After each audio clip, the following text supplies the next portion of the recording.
बिस्मिल्लाहिर्रहमानिर्रहीम, अस्सलाम वालेकुम। नूरुल आपकी खिदमत में हाजिर है। फैज़ हमीद का नेटवर्क टूटते ही आसमान टूट पड़ा है।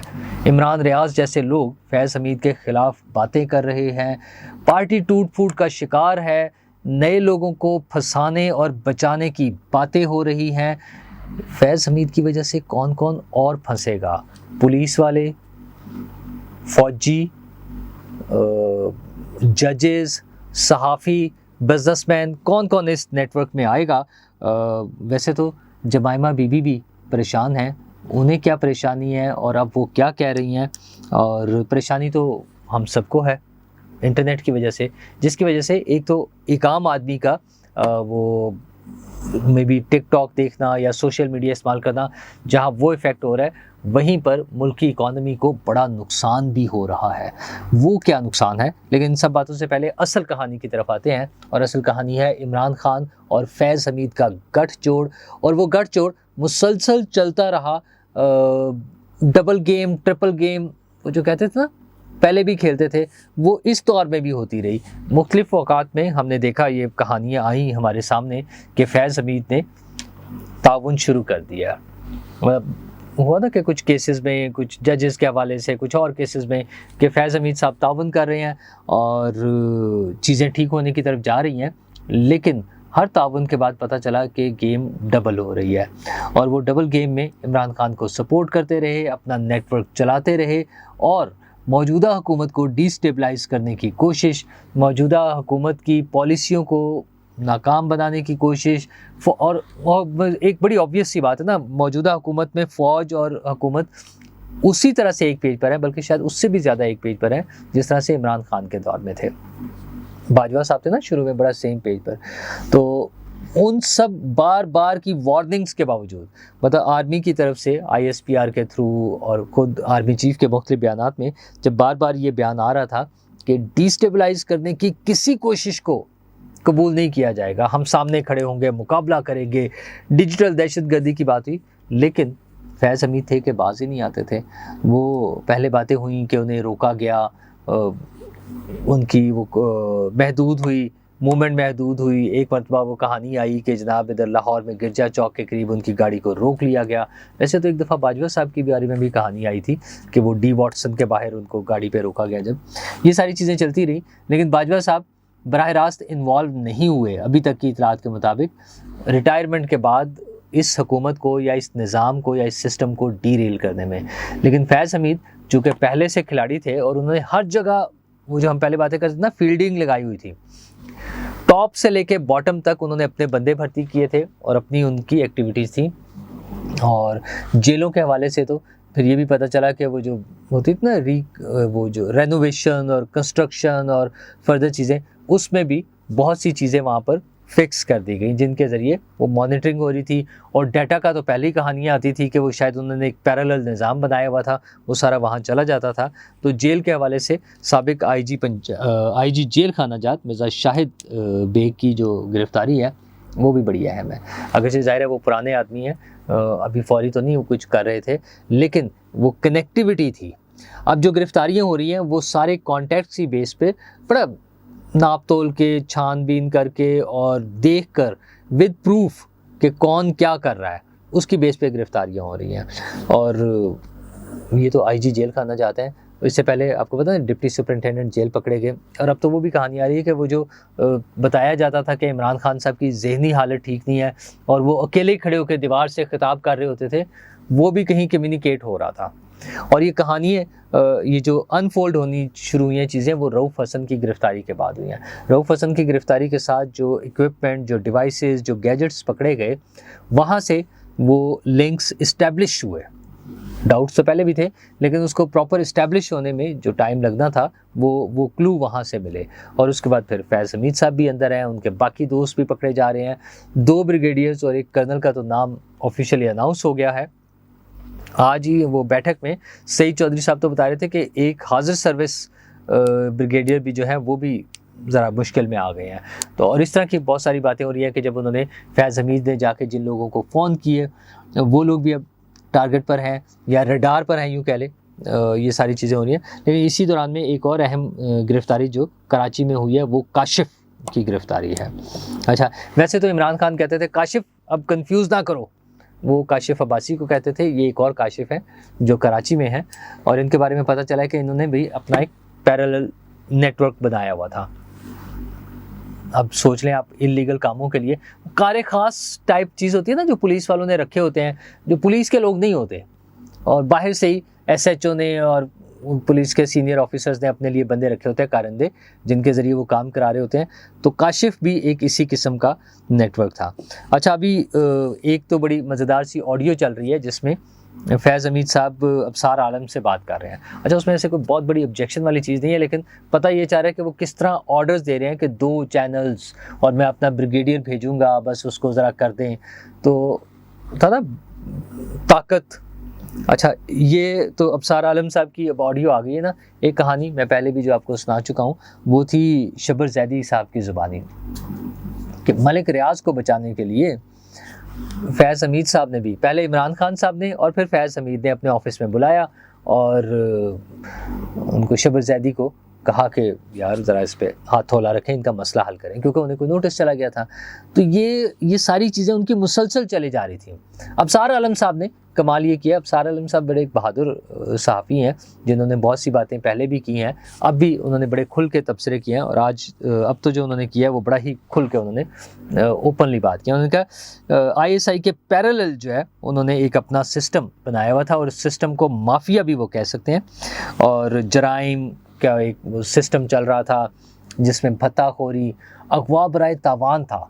और अबसार आलम साहब का कहना था कि पाकिस्तान के जितने बड़े बड़े बिजनेसमैन हैं, इंडस्ट्रियलिस्ट हैं और बाकी लोग जिनके पास बहुत पैसा था, उन सबको टारगेट किया जाता था और उनको अगवा किया जाता था, और उसके लिए सरकारी वसाइल मतलब ISI समेत रिसोर्सेज जो हैं इस्तेमाल होते थे, और सर्टेन केसेस में उनके बकौल रेंजर्स के रिसोर्सेज भी इस्तेमाल हुए। अब ज़ाहिर है DG ISI या इस लेवल का जनरल लेवल का ऑफिसर जब वो अपने अहकाम देता है, अच्छा ये तो जनरल सी बात होगी ना, अमूमी सी बात है, लेकिन ख़ुसूसन जब इसमें पर्टिकुलरली वो केस आता है टॉप सिटी का, तो ये सारे जराइम उसमें नज़र आते हैं कि एक अमीर आदमी जिसके पास पैसा था, उसके घर पर किस तरह से गैर कानूनी तौर पर छापा मारा गया, क्या अगवा बराए तावान, और वो सारी चीज़ें, वो जो बातें अबसार आलम साहब बता रहे हैं वो इस एक केस में फिट आती हैं। लेकिन वो तो ये कह रहे हैं, अबसार आलम साहब तो ये कह रहे हैं कि पाकिस्तान के जितने भी बड़े बड़े बिजनेसमैन और टॉप के लोग थे ना, पैसे वाले, उनको अगवा करके उनसे पैसे वसूल किए जा रहे थे। मतलब कितनी खौफनाक बात है कि इस लेवल का ऑफिसर, हमारा तो ट्रस्ट, मतलब हम तो वो लोग हैं जो सड़कों पे जाते हुए बचपन से वो फौजी ट्रकों को देख के, फौजियों को देख के वेव करना, झंडे लहराना, उनसे हाथ मिलाना, प्राइड फील करते थे। ये जो यादगार शहदा हैं जहाँ जहाँ भी, और फॉर श्योर आज भी जो शहदा की यादगारें हैं वो हमारे लिए काबिल एहतराम इसलिए हैं कि उन लोगों ने अपनी जानें दी हैं इस मुल्क के लिए, इस मुल्क के लोगों के लिए, हमारी हिफाजत के लिए, हमारे मुल्क की हिफाजत के लिए। तो वो तो काबिल एहतराम है, लेकिन उसी में ये काली भेड़ें जो शामिल हो गई थी, फैज़ हमीद जिसमें भेड़ तो नहीं बल्कि वो भेड़िया, बल्कि हाथी या हिप्पो जो मर्जी कह लें उसको, भेड़ या भेड़िया तो छोटा सा लफ्ज़ हो जाएगा, वो भी वहाँ रहे हैं, और उन्होंने जो जो कारनामे किए हैं उसकी बुनियाद पे अब जहाँ वो IG जेल खाना जात की गिरफ्तारी हुई है, डिप्टी सुपरिटेंडेंट की हुई है, ये काशिफ जैसे लोग, प्राइवेट लोग जो पकड़े जा रहे हैं।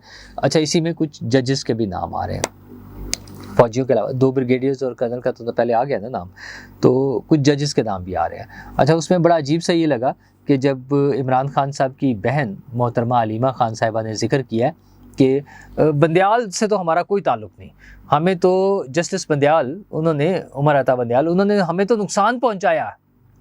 अच्छा, अब मसला इन लोगों का तरीका वारदात जो है वो यही है कि जब पता चल जाता ना कि ये हमारे साथ पकड़ा जाने लगा है और इसके बातें खुलेंगी, तो फिर डिसऑन कर लेते हैं। फैज़ हमीद से भी कुछ अर्सा पहले इन्होंने करना शुरू कर दिया था कि हमारा क्या ताल्लुक़, हम तो जानते भी नहीं, हमारा उससे क्या ताल्लुक़, हमें नहीं उससे कुछ लेना देना।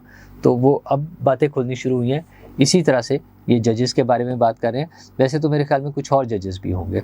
अच्छा, जजेस अपने केसेस के हवाले से तो और बात है, लेकिन मसला ये कि जजेस भी इसी माशरे का हिस्सा हैं, इंसान हैं। वैसे तो हमने वो फैमिलीज़ के हवाले से जब बात करें, हमने वो ऑडियोज़ भी सुनी हुई हैं कि कम बख़त माशाल्लाह भी नहीं लगाते और गुड टू सी यू और बहुत सी चीज़ें हुई हैं, और मर्सिडीज़ में भेजकर एक मुलजिम को बुलाया जाता है। हमने ये सारी चीज़ें देखी हुई हैं। तो इन चीज़ों का कोई मंतकी अंजाम कहीं पहुंचना है, किसी नतीजे पर आना है, वो कब तक आएगा? वो मेरा ख्याल है अब स्पीड अप हो गई है चीज़ें। इमरान खान साहब का केस मिलिट्री कोर्ट में भी जा सकता है। फैज़ हमीद का तो कोर्ट मार्शल शुरू हो चुका है, और भी बहुत से लोग हैं। अच्छा, मुख्तलिफ अब नंबर्स आ रहे हैं, कोई कहता है 8 लोग गिरफ़्तार हो गए हैं, कोई 7 गिरफ़्तार करते हैं। इससे पहले 52 का नंबर आया था कि 52 लोग इस हवाले से गिरफ़्तार हैं। ज़ाहिर है तफ्तीश हो रही होती है तो आहिस्ता आहिस्ता चीज़ें वो अनरैप होती हैं, डिस्क्लोज़ होनी शुरू होती हैं। तो इसी में जमाइमा खान का भी एक ट्वीट आया है। जमाइमा खान बड़ी परेशान है। वो कह रही हैं कि जो लोग मुझसे कानूनी तरीके से रब्ता करना चाह रहे हैं, वो उनको बता रही हैं कि मैंने पाकिस्तान से आने वाली ईमेल्स भी ब्लॉक कर दी हैं। अच्छा मोहतरमा, क्या मसला क्या है? अच्छा, जमाइमा जो है बड़ी एक रीज़नेबल खातून है, जिन्होंने इस इमरान खान से अलग होने के बाद कभी कोई ऐसी बात नहीं की, ना इमरान खान के ख़िलाफ़ की, बल्कि उनके बच्चों को संभाल रही हैं, उनके दोनों बेटों को, बल्कि उनकी जो इल्लेजिटिमेट बेटी जिसके बारे में कहा जाता है मुबैना तौर पर, वो भी उसको भी संभाल रही हैं, उसकी भी परवरिश कर रही हैं। तो इमरान खान साहब ख़ास तौर पे बुशरा बीबी के हिसार में आने के बाद उनका डिस्टेंस बढ़ता गया, लेकिन जमाइमा खान ने तो उनको बड़ी सपोर्ट की थी। बनी गाला वाले घर की वो मनी ट्रेल, जिसको मनी ट्रेल कहते थे, एक ईमेल का स्क्रीनशॉट था जिसका ना कोई फर्दर कांटेक्ट था कि वो बैंक तक पहुंची, क्या बैंक ने इमरान खान के किसी दोस्त के नाम पर पैसे ट्रांसफ़र किए, क्या उस दोस्त ने वो ट्रांसफ़र किए हुए पैसे, जमाइमा की तरफ से ट्रांसफ़र किए हुए पैसे इमरान खान को कहीं जब लीगल तरीके से कहीं ट्रांसफ़र किए, कुछ नहीं था। लेकिन वो चूँकि जज जनरल सबको परेशानी थी कि इमरान खान को बचाना है, तो उस तमाम गैर कानूनी काम जो है वो एक गैर कानूनी काम वो जमाइमा बीबी का भी था। बहरहाल अब वो परेशान है और उन्हें लगता है कि पाकिस्तान से वो इतने अरसे से 20 साल से ज़्यादा उन्होंने बताया कि वो अलग भी हो गई हैं, चली भी गई हैं, लेकिन ये उन्हें एक तोहफ़ा मिल रहा है कि वो उन्हें लगता है कि वो सोशल हरासमेंट उनकी हो रही है।